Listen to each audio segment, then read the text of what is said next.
오늘은 총회 화해중재위원회에 관련한 논평을 하겠습니다. 예장합동 화해중재위원회가 어려움에 처한 교회 문제를 수습하러 나섰다가 헌법 질서를 무너뜨리고 있다는 여론의 도마에 올랐습니다.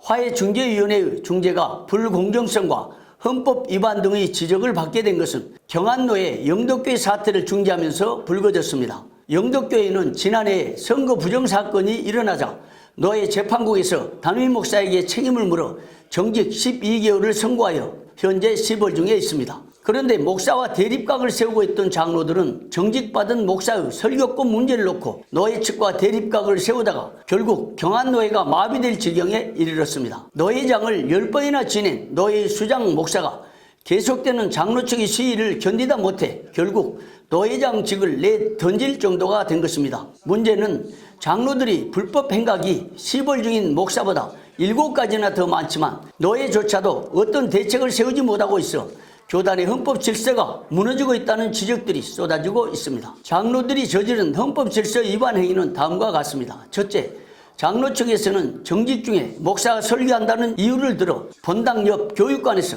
다른 교회 소속 목사를 데려와 예배를 드리면서 불법 교회 분립을 감행하여 권징절의 제6장 제42조를 위반했습니다. 둘째, 분쟁의 틈을 이용하여 20년 전에 교회당 부지로 산 농지가 장로 명의로 되어 있었는데 장로 측에서는 그 부지를 불법 매각 처리하여 권징절의 제21장 제1조 제2조를 위반했습니다. 셋째, 분쟁 중이라 하여 장로 측이 비상대책위원회를 구성하여 정치 제8장 제2조를 위반했습니다. 넷째, 각종 시위로 노예의 업무를 방해하여 정치 제6장 제4항을 위반했습니다. 다섯째, 분쟁 중이라 하여 담임목사 생활비를 지급하지 않아 정치 제15장 제11조 제2의 사항 위임 서약을 위반했습니다. 여섯째, 화해중재위원회 활동 중 불법 문서를 발급받아 언론에 보도하여 권징절의 제9장 제76조를 위반했습니다. 일곱째, 화해중재위원회 활동 중 소송을 제기하여 권징절의 제2장 제14조를 위반했습니다. 이처럼 장로들은 7가지 불법을 저지르면서 정면으로 헌법 질서를 무너뜨렸습니다. 노예조차도 이들의 불법에 대해 속수무책이었습니다.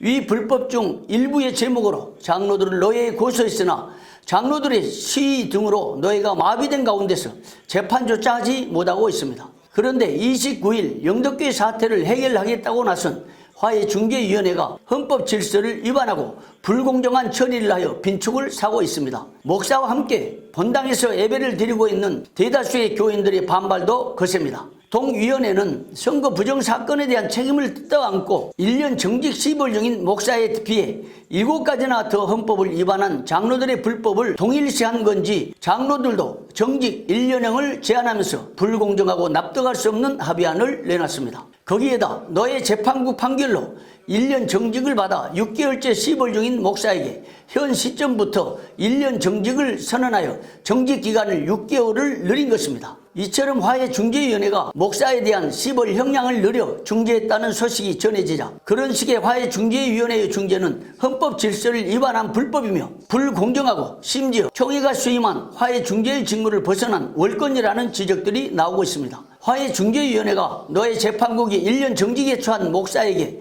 6개월을 가중시켜 1년 6개월 정직형으로 중지한 반면 헌법을 정면으로 위반한 불법을 7가지 행한 장로들에게는 목사보다 더 낮은 1년 정직형을 내린 것에 대해 불공정하며 헌법 질서를 무너뜨리는 중재라고 보는 시각이 지배적입니다. 이번 화해중재위원회의 불공정한 중재는 향후 전국 교회의 헌법 질서를 무너뜨리는 데 일조할 것이라는 조심스러운 예단까지 나오고 있습니다. 만약 교회에서 장로나 교인들이 목사가 마음에 들지 않거나 불법을 행한다는 이유로 슬그머니 다른 목사 한 사람을 청하여 교육관에서 예배를 드려도 이번 화해중재위원회의 중재처럼 정치적인 합의로 그런 불법들을 얼마든지 무마시킬 수 있기 때문입니다. 또는 교회가 마련해 놓은 땅도 명의신탁을 이용하여 장로가 임의로 팔아먹거나 노예가 마음에 들지 않으면 대거 몰려가 시위로 노회장이나 임원들을 강압하여 노예를 마비시키는 등 어떤 불법을 행해도 정치로 무마시킬 수 있는 길도 열리게 될 것으로 보입니다. 그만큼 이번 화해중재위원회의 중재는 교단의 헌법 질서가 무너지도록 하는 포문이 될 수 있다는 지적들도 나오고 있습니다. 이날 화해중재위원회의 불공정한 중재안 소식이 전해지자 여기저기에서 화해중재위원회의 무용론이 나오고 있는 것은 바로 그런 위험성 때문입니다. 그런 식으로 헌법 절차를 위반하거나 불공정한 중재가 계속된다면